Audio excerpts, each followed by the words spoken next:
101 Review.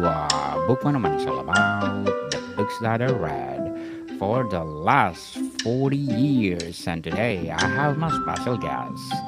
She is the author of the book Control, no other than Miss Melissa Cassera. Thank you for having me. Welcome to Book 101, Miss Melissa, and can you please introduce more about yourself? Sure. Well, thank you for that lovely intro. I'm Melissa, as you said.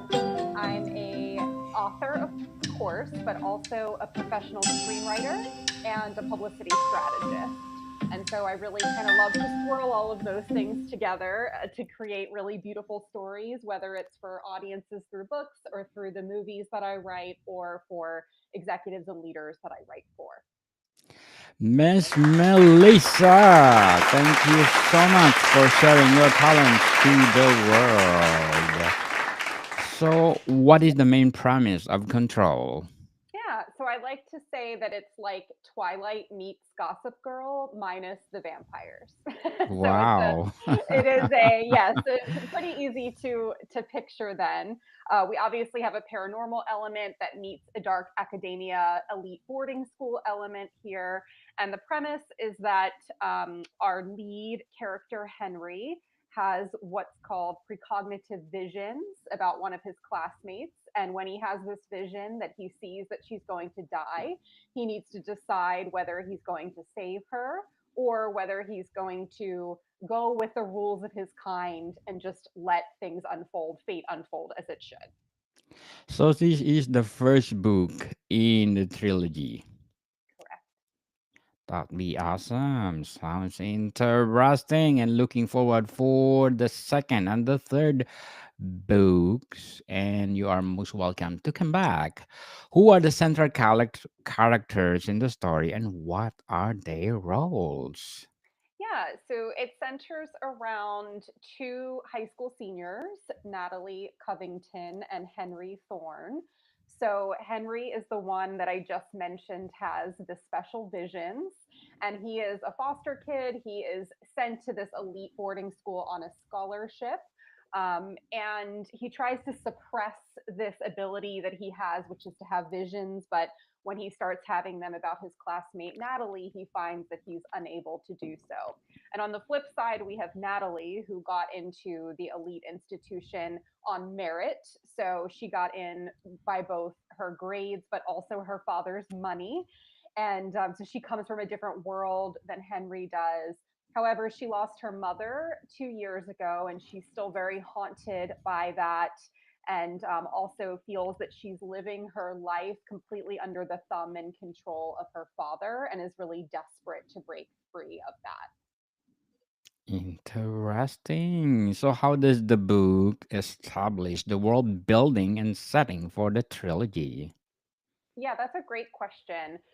So it's set in an elite boarding school, as I mentioned, on in a fictional island off the coast of Washington. So I live in Washington State. I live right at the Canadian border. So I can actually, that's our closest city is for me to hop a country, which is kind of interesting. Nearby where I live in Western Washington, there are a number of islands out there. So what I did was I just created a fictional island off of that coast, and that is where the school exists. And it's the only thing that exists on this island. So the only way that you can access it is by a ferry, and that it is completely surrounded by an iron gate that's locked at all times. The other thing about the school that I personally really loved when I was creating it is it's a bit of a throwback in time. Nowadays, the way that teens interact and communicate is often by technology, right? So we're texting, social media, things like that, Snapchatting. In this school, they feel that the best way to get an education is to remove those distractions.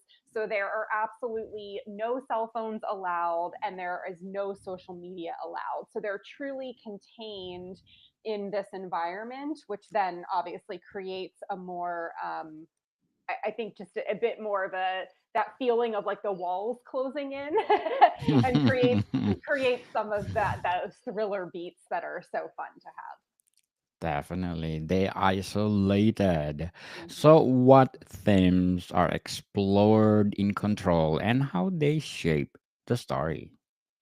Yeah, well, it's very much a coming of age story. Even though this is paranormal, it's very grounded in what a lot of teenagers experience at that time when you're 18 and you're getting ready to go off to college soon, and it's like the world thinks you should have your life and your future figured out. and and so everyone's sort of grappling with that, like, what is my purpose in this world, and what is it really, is it to me, and how are you supposed to know that at that age? And then there's also like the outside influences and what they feel that these characters purpose should be. So it's very much that coming of age of what is expected of me versus what I want to do. And there's also a lot of exploration of grief in this story. Now, let me say, it is very fast paced, it's thriller and romance. So there's a lot of fun stuff in there as well. But we do explore grief from the sense of our main character, Natalie, did lose her mother and is still very much grappling with that. Um, and grief of our other character, Henry, who, because he bounced around in a foster system, and then on top of that, he has this special ability that he doesn't quite understand. He just never felt like he really fit in anywhere and has a bit of a chip on his shoulder, which can create a fun enemies to lovers dynamic between our two leads. They're very much grappling with those things. So there's a lot of grounded, rooted themes throughout, even though it is a fun, fast paced paranormal romance. Fully loaded, as Yeah. they say. So, how does the Control set up the conflict that drives the plot forward? Yeah, so the main conflict happens actually pretty early on in chapters 1 and 2. So it's not giving anything away to say this, but it is when Henry has a vision of Natalie. It is so intense that he actually looks like he's having a panic attack. So all of the students just think he's like this weird guy, that something is wrong with him, and he's a bit of a leper at this school anyway. And so she immediately is the only one that goes to help him because she genuinely thinks he's having a panic attack, and that just kind of makes him back away even more, because the closer she gets to him, the more intense his visions become about her. And so he really needs to decide, am I going to go against the rules of our kind, which is you are never to try to change a vision, and you are never to even tell anyone that you have visions. That is completely forbidden. And so he has to decide, am I going to do that and risk the consequences, or am I just going to sit by and watch this girl die, right? In a terrible, horrible way. And so I don't think it's a spoiler that to anybody to know what he chooses, because that spirals 3 books. So Yes, and then through that, they're able to explore their own personal motives, personal conflicts and challenges, of course, a romance between them, and also just, consequences. What are the consequences of your actions, and then and dealing with those consequences together. certainly. So, how does the antagonist challenge the main character and what makes them compelling? Yes. So there are actually two antagonists in this story. So there's a world antagonist, which is the supernatural beings and their rules and their intentions. And I won't say what that is because that gives some of the story away. But there is a reason that they're keeping all of these folks that have these special powers under a very tight leash. And then we also have a love triangle character named Wes, who comes into the story, and we know he's a little shady. We don't quite know what his intentions are in the beginning, but we do find out very quickly that he also has special powers. And so he comes into it trying to tell Henry, I'm here to help you. Come on, we're in this together. And he's also very much encouraging him to go against their kind, and do something that's forbidden because he said, this is, we have to rebel. So you look at him at first like, hey, maybe he is like the right one, maybe he is doing a good thing here, but then we come to find his motives as well, and he is definitely a villain that arcs out over all three books. So there are two villains that are swirling in this story. So, Miss Melissa, how or no, what are some key relationships in the book, and how do they evolve? Yeah, so we definitely have Natalie and Henry in their relationship, which is romance that is a bit back and forth. And in book two, actually, Henry nearly almost disappears. So we're actually not certain where he is for half of book two. And so that's where we get to kind of build up the dynamic between Natalie and Wes, who we do know as our villain because we get his POV in that book. But it's a lot of Natalie trying to figure out what his intentions are, and a bit of her trying to use him to try to find and track down Henry.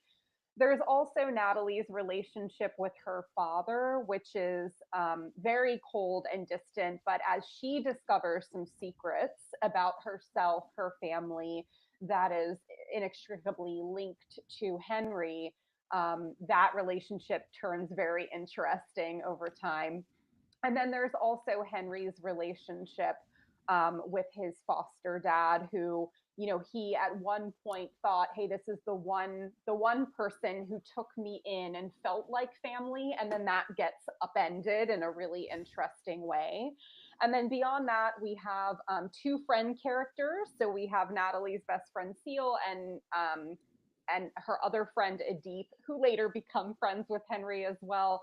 And so they have a really interesting dynamic as a bit of our lens as the viewer, where they have no special powers that we are aware of. They're kind of going into this with like complete, I'm in my senior year and I want to party Hmm. and have fun, which is often what teenagers are thinking at that age, right? Like last hurrah before we go off to college.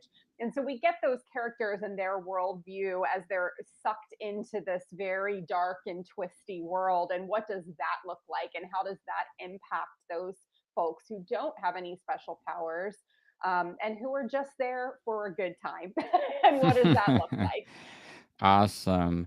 So, Miss Melissa, if you define what is control mean to you, what is it? That's also a really good question.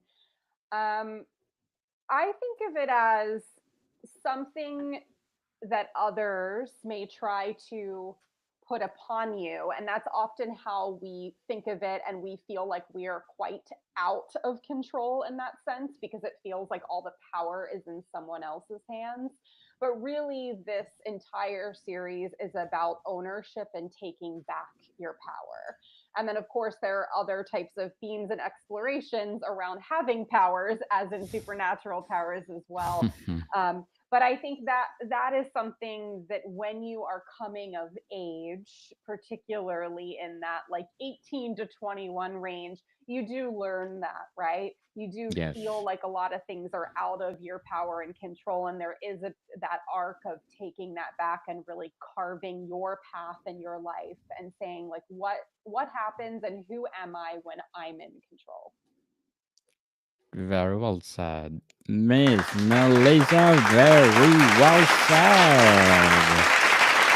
And what major obstacles does the protagonist face, and how do they overcome them? Yes. So the main character faces a lot of obstacles through this. When Henry changes his vision, which, like I said, is not a spoiler, I mean, that happens very early on in the book, Yes. they do unravel a sort of unfortunate series of events that happen and put themselves in quite a large amount of danger. So we do have the obstacles there of just overcoming like what are the consequences when you've gone against like a supernatural authority's rules, and what does that mean? And so I won't give any specifics about that, but as you can imagine, that would be quite action packed and lots of things Yes. happening in that sense. And then there are a lot of internal conflicts that are happening as well. So it's Natalie and Henry who are drawn together through this vision and sort of through forces that they don't understand yet, which also is unraveled over the book series as well, like why they are so bonded and connected. It's not just two people attracted to each other. There's definitely a lot more to that that falls more in a fated mates kind of trope there. And so, what does that mean? And when you're that age and just trying to figure yourself out, and you have so many outside forces now that are not only trying to keep you apart, but actually trying to take your life. What does that mean, and how do they overcome those to stay together? And so there's a lot of relationship challenges that happen through that as well. And then, of course, the challenges of feeling like you belong to something and feeling like you are in control of your future and your destiny. So, Miss Melissa, what would be your advice for those people out there who want to write their own novel? Just do it. I have I have so many people that come to me, particularly because I also write movies, as I said, and probably the most common question I get is something happened in my life that's like this unbelievable event, and it should be a movie or it should be a book. And they'll come Yes. to me and say, "Are you interested in writing it?" And so I think every writer gets that, right? It's like, I've got a story for you. And what I always tell people is, I mean, that's wonderful. Like, I love the belief in themselves and I love that they have this story to write. But you never want to give away your story to another writer, because then you have no claims or ownership to it, right? It's intellectual property. So even if you feel like you're not a good writer, it is very important to try to get that story down. And that can be in really a book format, it can be in a podcast format, it can be in, I mean, we have lots of ways to do this nowadays. You can release little snippets weekly on something like Substack. So there are lots of ways to get your story out in the world. The most important thing is that you want to get it out in a way that you can copyright it and create intellectual property around it, so you own it.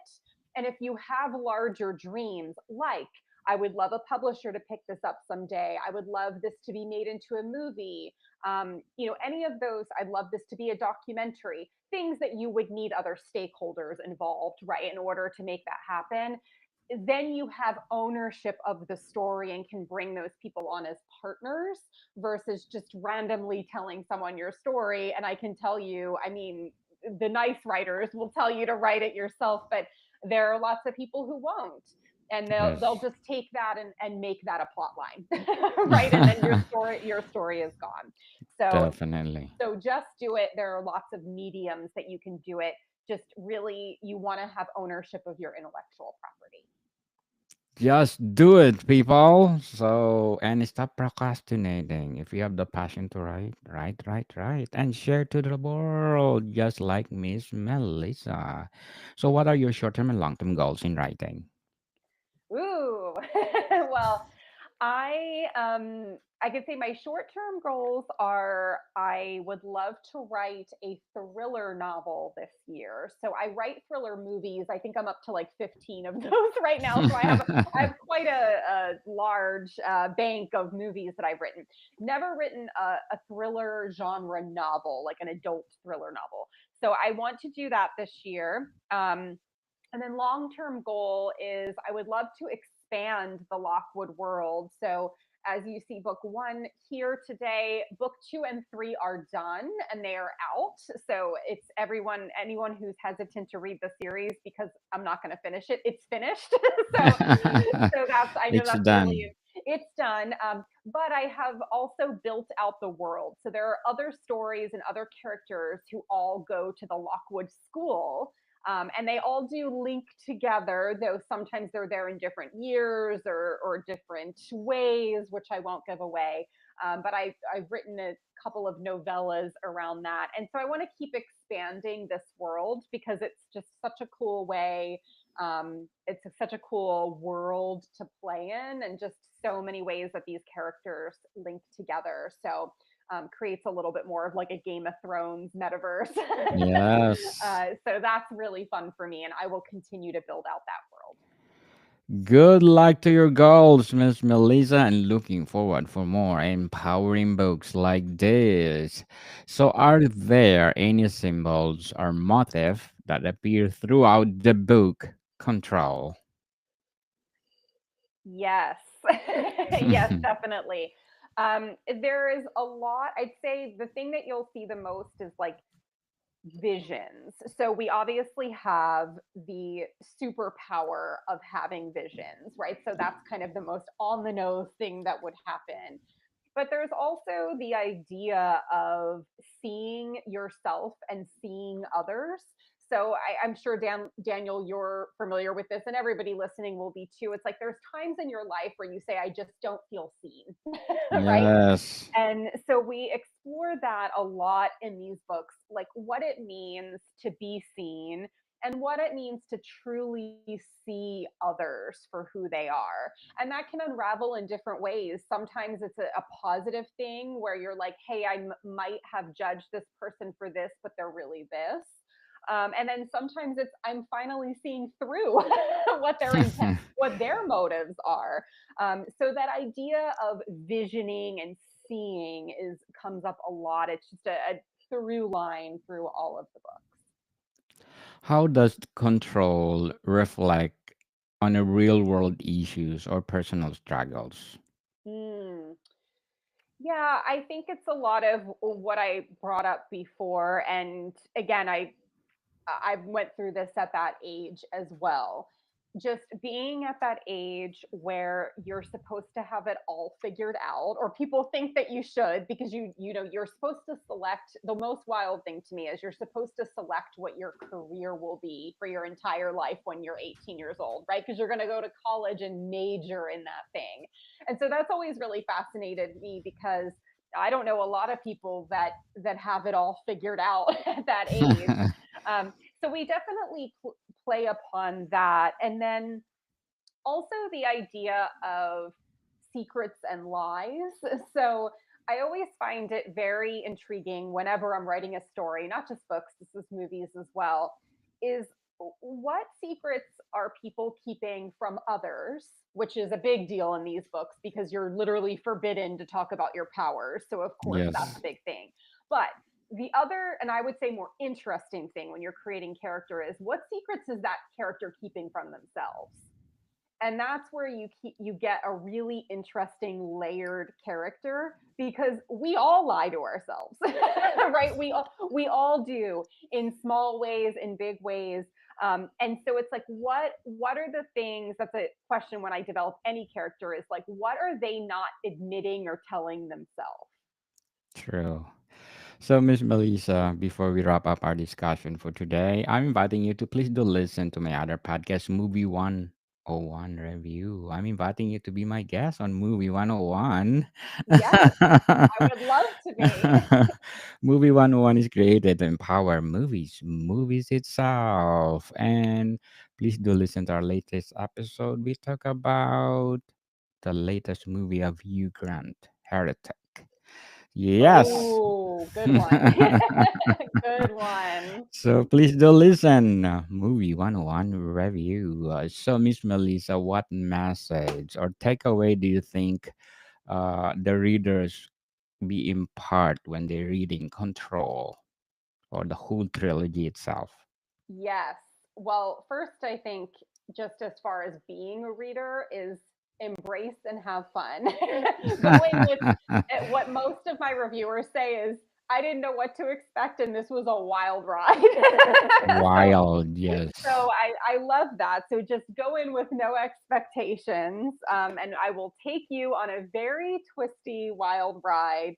And be ready to, and again, this all comes from my reviewers, I would say simultaneously shed a tear or two and then also probably throw the book across the room and wanna slap me. Oh. But in a fun way, because Mm. I like to keep people up and reading. I'm a big cliffhanger at the end of chapters person, and so it's one of those binge worthy, can't put down, and I've constructed things in that way. So definitely get ready for that. Get ready for a sleepless night. I'll Oh, yes. say. Be ready like a Professor X. Ah. So, Miss Melissa, thank you so much for sharing your trilogy to the world. We are looking forward for more trilogy, more books to come, Miss Melissa. And I'm inviting you again to talk about your book too, if you're interested. Love to. Just go to my booking calendar and let's talk about the book too. Miss Melissa, can you please invite our listeners to support all your books? Sure, thank you. The best place to learn about all of my books is just my website, which is my name, melissacassera.com. And you can find them either in Kindle Unlimited, or the paperbacks are available at any bookseller. Yes, people, let's support Miss Melissa Cassera because if you support her, more trilogy to come. Miss Melissa, thank you for your time. Thank you. More to come, people. See you soon.